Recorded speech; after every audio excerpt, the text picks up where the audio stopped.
Patrick will be doing his maiden speech, his first time. And as a first speaker, it's a privilege to hear his first speech with the title, My Journey. My Journey, Toastmaster Patrick O.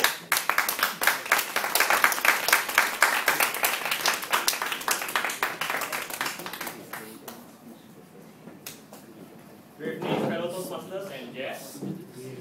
Raise your hand if you are on a journey right now. Okay, I believe all of us are on a journey. So as my title says, My Journey, today I will share with you my journey. And each and every one of us have a different kind of journey. But I believe that at some point of time or throughout our journey, we have some similarities.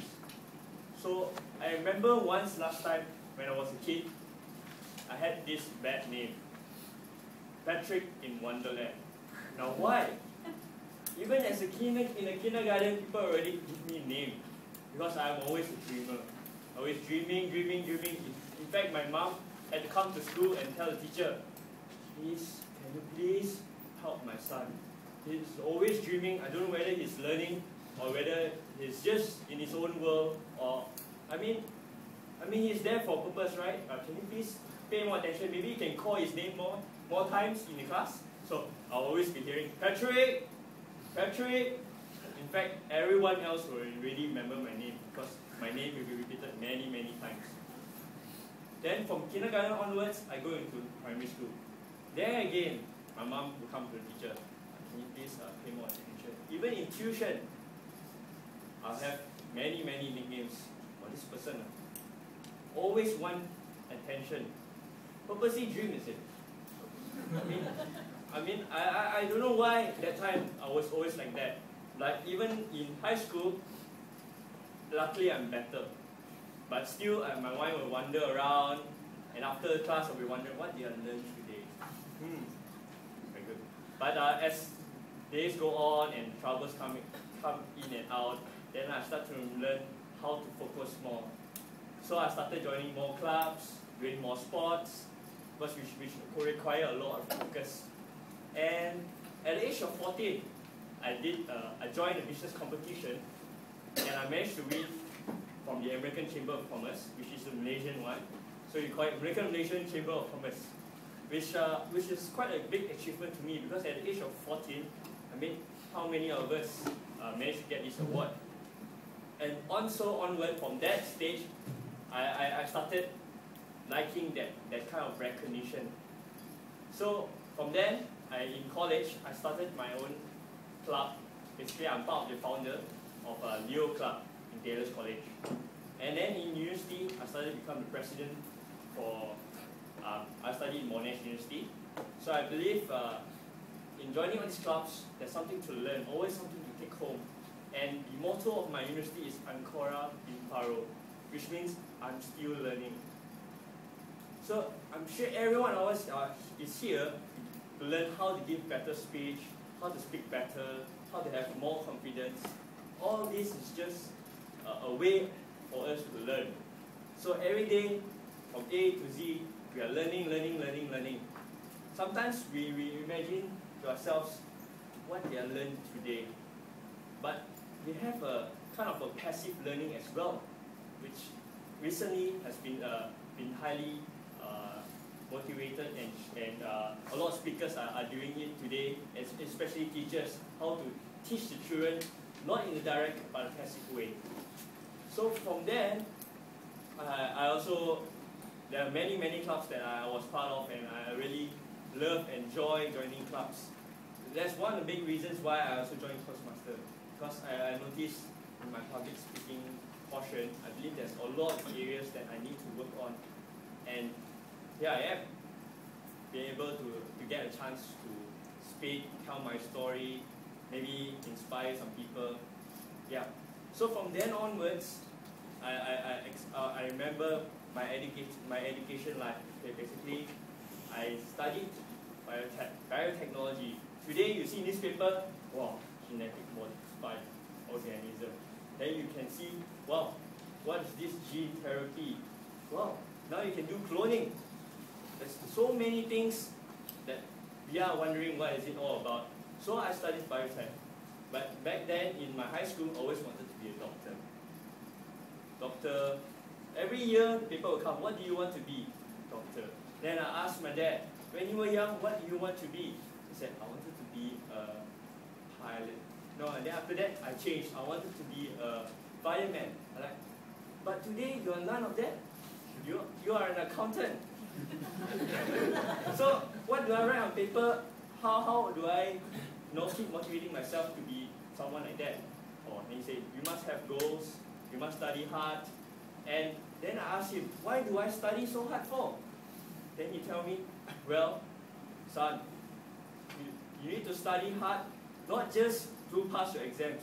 You need to study hard so that when you grow up next time, you understand what you use and how you have trained your brain, how the way of thinking, to be a better person as well, and to be positive in what you do. So I said, okay, alright. So from then, I finished, when I finished my high school, my SPM, going to finish college, I did my pre-U. So then again, I had to go choose my career path. Then I remember why I wanted to be a doctor. I like to help people. And I feel it's very honorable to be a doctor. I mean, you wear the white coat, you look cool, you know, and then you get to help people. I mean, as in like, they are sick. Who else is going to help them? So basically, my life has been from A to Z, and today now, I'm not doing biotech anymore. I'm from sales, marketing, and at the moment, I am going towards finance, and I'm now a trainee in ICAW. So today, I'm happy where am I. So I remember a quote from Steve Jobs. He said that we can only look backward all the points and dots. We cannot connect the dots to the future. So from seeing backwards, we have to have faith and believe that somewhere or somehow along the way by learning, we will end up to where we want to be. So today I stand here, I'd just like to let you guys ponder on this question. Is what you're doing today something that you enjoy doing? If not, change. Thank you very much.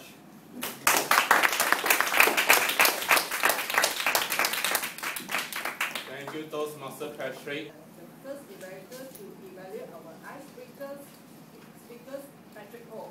Let's welcome Johnson Lee.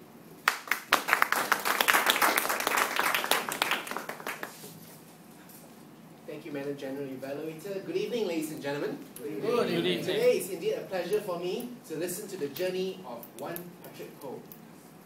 Patrick, you definitely conquered this icebreaker very well. For one of the traits on strengths that I've heard from you this 6-minute presentation is that you definitely have a clear command of English. You have clear voice, which is carried forth throughout the whole room, and you have a very good posture and demeanor.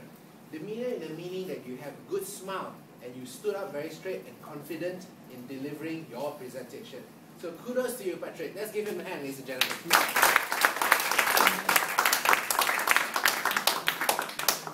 For an icebreaker, normally we hear of many different formats.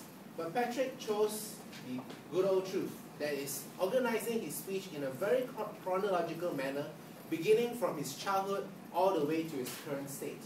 We definitely learn about Kim to the effect that his mom had an initial concern about Kim when he was young, and the many different nicknames that he was given, like the dreamer, the things that he went through his mind as he progressed throughout his childhood. Patrick shared with us he is definitely a man of ambition, because he shared with us about the different things that interest him, the ambitions that he had when he was growing up, to be a doctor, studied biotech. But lastly, he gave us a punch in terms of humor to say, I'm just an accountant. So ladies and gentlemen, and Patrick, definitely we have learned a lot about you, and I believe that he was very well prepared in the manner that he presented, ladies and gentlemen. While he stood behind the lectern, he was very clear that he did not use any notes. He was very prepared. While he had it in his palm, I believe he left it on the lectern, there was no indication he used that. Now Patrick, my point of suggestion for you in respect to the first icebreaker speech, you definitely were able to share a lot about yourself in this short 4 to 6 minute speech. However, I felt that you were mostly skimming the surface. What I mean by that, you shared with us that you were in kindergarten, how you move on to school, immediately to high school, to college, and then university. However, we did not know the depth of that information. Where was your kindergarten? Were you born in PJ? Were you born in KL? Where did you go for high school? And when college, that was when only the meat started to come in. You went to Taylor's and then Monash. So Patrick, for a simple short speech, it's good to have main ideas and then add on meat to it. But nevertheless, it's something that you will definitely develop through your journey in Toastmasters. So continue on with your journey with your clear, crisp voice. Continue to be confident up on stage. And when you are sure about yourself, stand in front of all of us here and show us what you got. Congratulations to you, Patrick.